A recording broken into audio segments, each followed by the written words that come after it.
కోసం, విముక్తి కోసం మళ్ళీ పోరాడి గెలవాల్సిన సమయం వచ్చింది.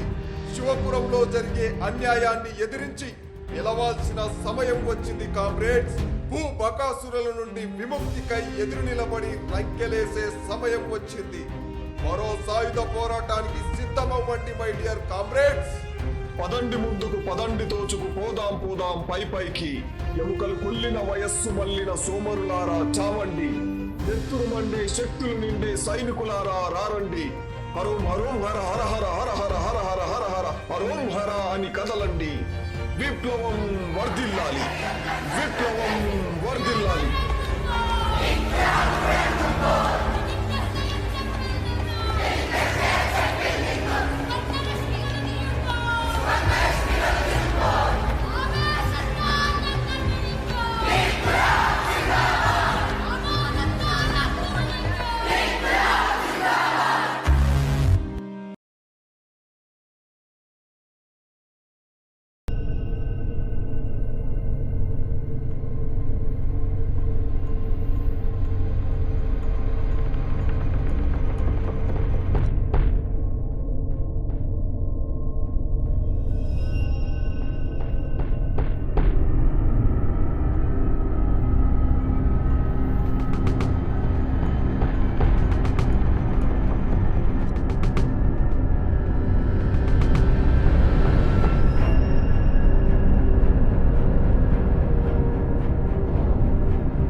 శివన్న అలియాస్ శివకుమార్.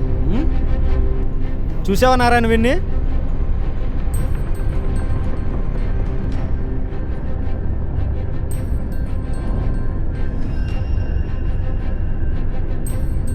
ఏంటి ఇన్స్పెక్టర్, ఆ రుద్రయ్య గాడు చెప్తే అరెస్టు చేసావా? వాడెంత ఇచ్చాడేంది?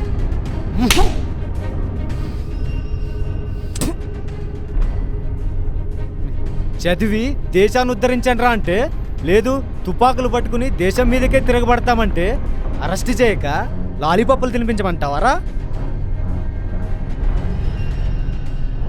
అన్నట్టు నారాయణ, వెళ్ళేటప్పుడు నా కూతురికి లాలీపాప్ తీసుకుపోవాలి, ఒకసారి గుర్తు చేయి.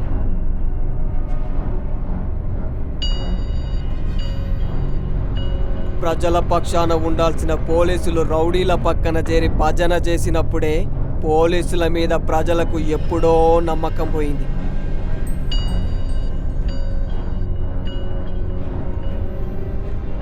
నన్ను అరెస్ట్ చేసి ఎన్కౌంటర్ చేయగలవేమో, కానీ మా ఆశయాలను, సిద్ధాంతాలను నువ్వేమీ పీకలేవు.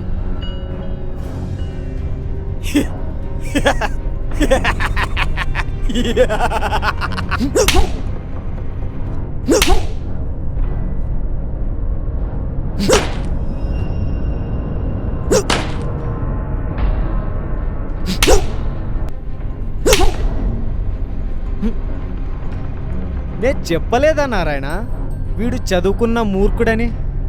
అందుకే త్వరగా పసిగట్టేశాడు. ఏంట్రా ఏంట్రా చూస్తున్నావు ఏంటి?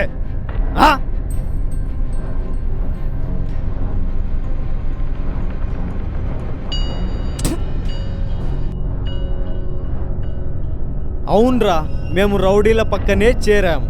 రౌడీలే రాజ్యాలు ఏలుతుంటే మాలాంటి వాళ్ళు కూడా వాళ్ళ వెనకాలే ఉంటాం.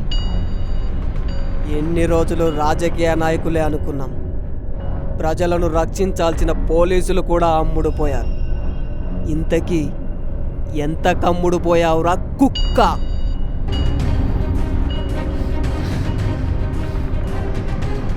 నా గన్నులో ఉన్న మ్యాగజిన్ నీ గొంతులో దింపేయాలనుందిరా, కానీ చట్టం నా చేతులు కట్టేసింది.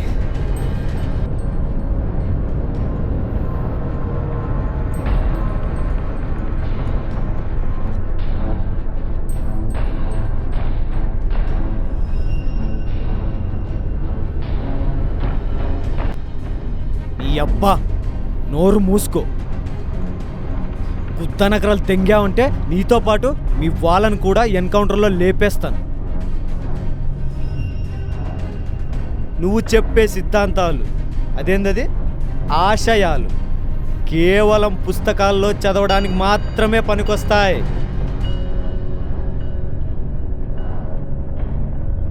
తుపాకులు పట్టుకుని అడవుల్లో ఉండి ఇన్ని రోజులైంది కదరా, ఏం సాధించారు?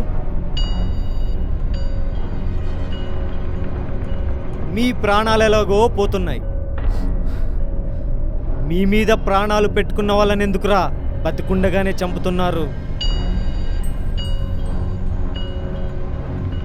చేతనైతే నలుగురికి సాయం చేయండి, అంతేగాని మీరు ఎవరి గురించి అయితే తుపాకీలు పట్టుకున్నారో వాళ్ళ దృష్టిలో ఆల్రెడీ పడిపోయారు.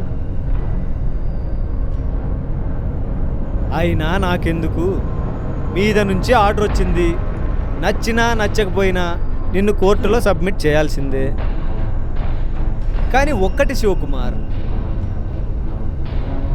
నీలాంటి చదువుకున్న వాళ్ళు కూడా మూర్ఖంగా ఆలోచిస్తున్నారంటేనే బాధేస్తుంది. నువ్వైనా చెప్పవయ్యా నారాయణ.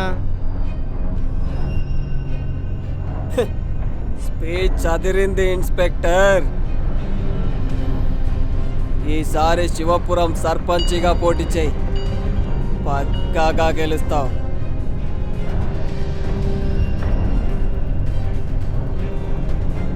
ఏ భయపడుతున్నావా? ఎక్కడా రుద్రయ్యగాడు చంపేస్తాడేమోనని?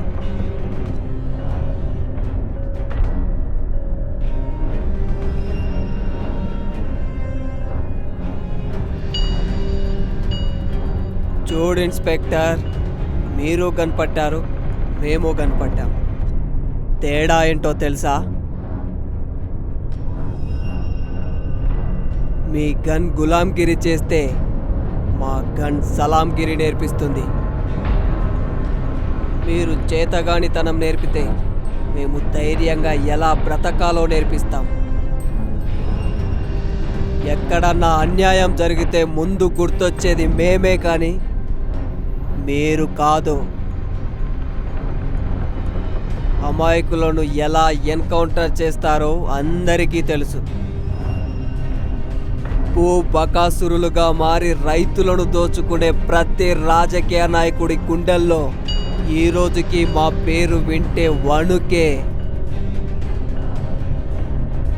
అలాంటి వాళ్ళను చంపుతాం, అలాంటి వాళ్లకు సహాయం చేసే మిమ్మల్ని చంపుతాం. ఇది పక్కా. ఇంకేం మాట్లాడతాం నారాయణ? ఎలా బతకాలో మీరు నేర్పేదేంద్రా? జైలుకి పోయి చేసుకొని పోరాటం.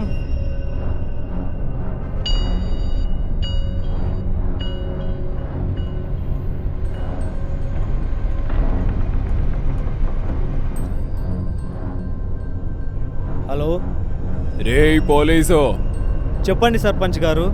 ఆడు దొరికాడంట కదా? అవును సర్పంచ్ గారు, వీడిని పట్టుకోవడానికి మేము చాలా కష్టపడాల్సి వచ్చింది. ఇప్పుడేం చేద్దామంటావు? మీరే చెప్పండి ఏం చేయాలో.